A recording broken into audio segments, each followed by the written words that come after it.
Oke, mari saya mulai interview ini. Jadinya interview ini bertujuan untuk mengetahui apakah apabila companion atau nggak kayak teman atau rekan di rumah itu bisa mempengaruhi kinerja karyawan di kantor. Nah, saya di interview ini saya ingin menanyakan seorang HR, perspektifnya dari HR, apakah hipotesa ini benar atau tidak. Eh, saya akan mulai pertanyaan yang pertama. Em, Bagaimana Pak Awis sebagai seorang HR monitor kinerja karyawan? Oke, itu pertanyaan pertama ya. Iya, ya, itu pertanyaan pertama ya tadi ya. Iya, pertanyaan yang pertama. Oke. Oke, bagaimana caranya seorang HR itu menilai kinerja karyawannya ya? Oke, mungkin yang pertama itu yang dilihat tentunya terkait skop kerjanya ya. Kan kalau misalkan ada karyawan yang join, tentunya kan nanti akan dilihat ya job desk-nya dia, daily-nya dia, terus skop kerjanya itu seperti apa. Nah, nanti kan dari skop kerjanya itu akan kelihatan bahwa tanggung jawab dia itu secara skop kerja itu sampai di mana. Nah, nanti mungkin akan dievaluasi mungkin sebulan ataupun per 3 bulan atau per tahun. Nah, nanti kan akan dilihat apakah betul dari poin-poin job description, job desk indikasi itu memang karyawan itu benar-benar mengerjakan daily job-nya. Oke. Gitu. Menurut Pak Awis, apakah satu Hmm, hubungan seorang pegawai akan hmm. menentukan efisiensi kerja mereka di kantor?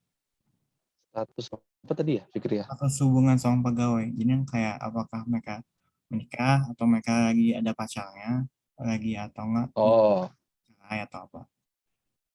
oke. Kalau terkait status hubungan, misalkan kalau suami istri kan nggak boleh ya di satu company yang di bersamaan, pacar aja deh. Mungkin kalau pacar,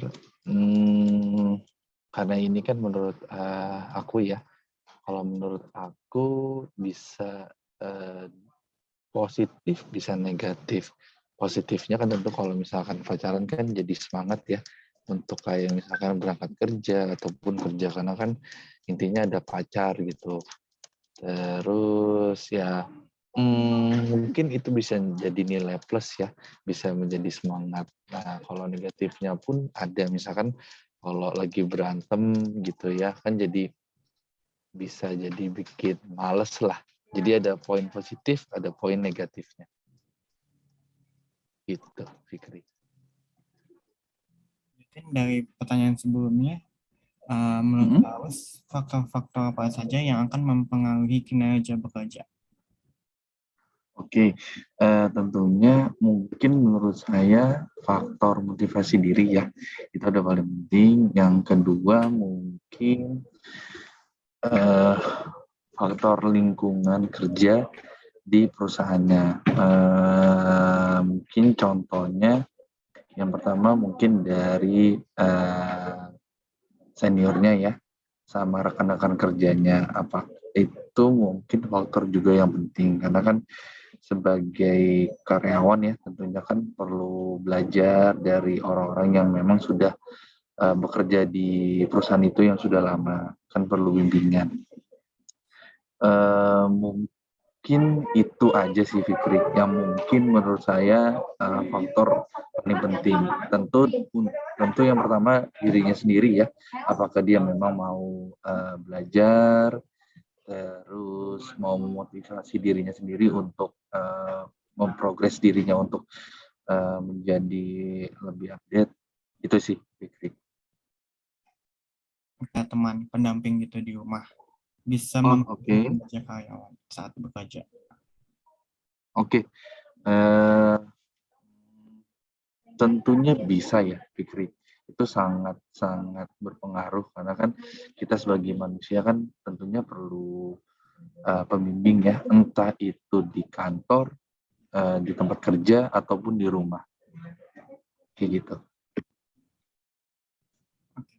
Menurut Paus, pendamping seperti apa yang menurut Paus efektif untuk meningkatkan kinerja karyawan? Apakah pendampingnya itu pendamping rumah atau pendamping yang di luar? Jadi kalau pendamping di rumah itu pendamping yang cuman karyawannya ketemu si pendampingnya cuman di ruang. Sedangkan kalau pendamping atau teman luar itu cuman jadi dia karyawannya ketemunya pas lagi di luar doang, entah di kantor atau luar kantor, tapi bukan di rumah. Oke, kalau menurut saya yang paling efektif tentunya pendamping di kantor ya. Mungkin sesama rekan kerja. Kenapa? Karena kan secara skop kerja kan tentunya pendamping itu juga tahu ya apa yang dilakukan kita sebagai karyawan baru lah, katakanlah kayak gitu. Kalau di rumah mungkin juga bisa efektif, cuman kan mungkin nggak tahu terlalu detail ya apa aja yang dilakuin kita pada saat kerja. Nah, tentunya kalau pendamping di kantor gitu ya, atau rekan kerja lah itu ataupun atasan, itu tentunya lebih efektif. Kenapa? Karena kan secara daily-nya juga dia tahu proses yang kita lalui.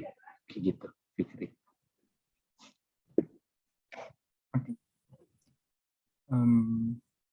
Apa yang akan Paus pertanyaan selanjutnya? Apa yang akan Paus lakukan sebagai seorang HR ketika salah satu kinerja karyawan Paus turun karena masalah hubungannya mereka?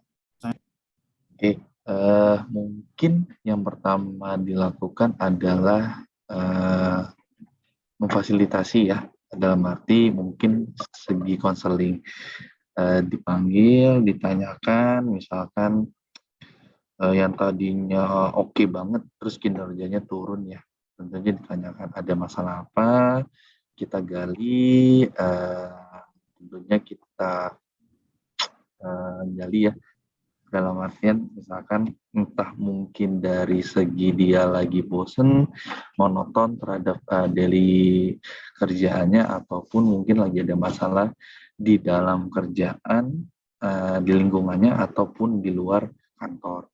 Nah, mungkin kalau udah ketemu, mungkin kita bisa memberikan sudut pandang lain ya, ataupun kalau mungkin lebih bagus, mungkin kita ngebantu permasalahannya. Tentunya pasti kita akan ngobrol dulu, kita tanya sebenarnya di titik mana masalahnya. Nanti kalau memang sudah ketemu dari kita, dari saya juga mungkin udah tahu di titik mana permasalahannya, ya kita koreksi. Walaupun ternyata permasalahannya di dalam kantor, kan lebih enak, dalam arti apa yang kita bisa evaluasi, kita rubah ya, kita perbaiki di dalam kantor. Kalau di luar, mungkin itu kan lebih ranahnya private ya, lebih ke mungkin masalah keluarga ataupun masalah pacar ataupun gimana, kayak gitu sih, Fikri. Multitasking tugas atau rapat yang berbeda pada saat yang bersamaan. Apakah mereka akan dapat bekerja yang dengan cukup? Oke, terkait multitasking gitu ya, double job gitu ya, mungkin ya. Kalau dibilang multitasking, mungkin iya, karena di dalam pekerjaan itu kadang ada hal yang kita tidak bisa proyeksikan. Dalam arti misalkan, kita udah tahu nih daily work-nya tuh kayak gini-gini. Cuman kan di dalam setiap harinya, walaupun kita mengerjakan kerjaan yang memang kita sudah tahu, cuman kan pasti ada problem-problem ya tentunya. Nah, itu yang bikin kita akhirnya menjadi multitasking kayak gitu. Kalau menurut saya pribadi, di satu sisi itu bagus ya, dalam arti kan kita akhirnya di satu sisi kita itu mungkin akhirnya kita belajar gimana caranya memfokuskan oke gini mungkin awalnya nggak bisa ya multitasking, karena kan sulit ya, apa namanya, mengerjakan dua pekerjaan di dalam satu hal. Cuman ya mungkin menurut saya bagus. Oke. Kalau karyawannya multitasking dengan hobinya atau nggak kayak lagi nonton YouTube atau apa, apakah itu akan dampaknya negatif atau tidak?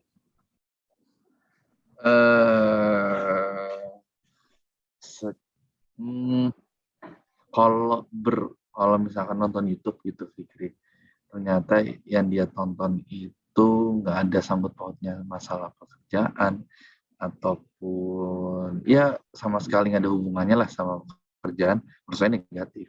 Karena kan itu menghambat daily-nya dia ya, yang misalkan harusnya selesai karena nonton YouTube nggak selesai. Kayak gitu, jadi mungkin lebih ke negatif. Oke.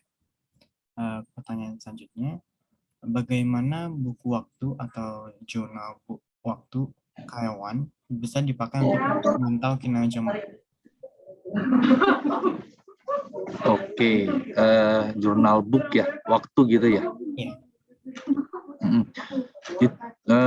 Itu efektif ya menurut saya, karena kan dengan adanya pencatatan waktu gitu ya, itu kan kita akhirnya bisa tahu nih, misalkan Fikri jam 1 sampai jam 2 Fikri ngelakuin ini ya. Nah, nanti kan kita bisa pantau apakah memang tugas yang kita berikan dengan ketentuan waktu itu bisa dilakukan Fikri secara maksimal dan seterusnya. Jadi menurut saya itu penting sih, Fikri.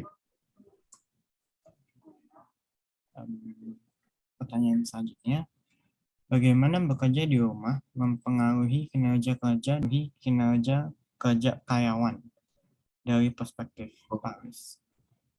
Oke,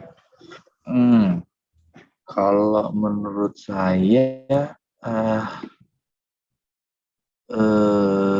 mungkin lebih ke arah negatif ya, karena menurut saya pribadi orang Indonesia itu nggak cocok kerja di rumah. Kenapa? Mungkin karena budayanya itu dari dulu itu tidak dibiasakan untuk kerja di rumah. Karena kan Indonesia kan WFO ya. Nah, memang secara budaya juga kalau kerja itu di kantor, nggak di rumah, nggak mobile lah. Nah, karena pandemi, terus akhirnya WFA, akhirnya kita dibiasakan untuk kerja di rumah. Cuman menurut saya pribadi, itu kurang cocok. Kenapa? Karena memang kalau di rumah itu sebenarnya lebih banyak hambatannya. Kenapa? Ya mungkin karena ada keluarga, ada ayah, ibu, terus mungkin punya adik. Jadi memang secara pekerjaan tuh mungkin lebih riwah lah, bisa dikatakan kayak gitu, nggak bisa fokus. Mungkin ada yang bisa fokus, cuman kalau menurut saya pribadi nggak terlalu menghambat, nggak menghambat banget, cuman ya ada hambatan lah kayak gitu.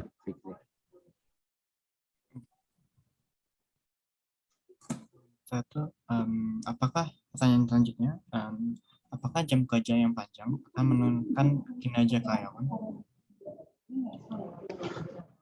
Menurut saya iya, karena secara sains pun, secara apa ya, secara riset gitu ya, secara jurnal memang semakin lama orang bekerja itu mungkin semakin kurang efektif lah, karena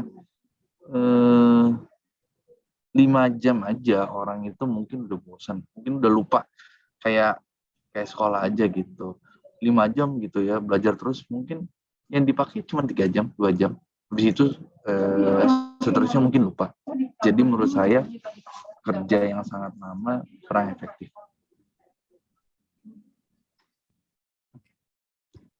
Itu saja pertanyaan dari saya. Terima kasih Pak Awis atas informasinya. Oke, sama-sama Fikri.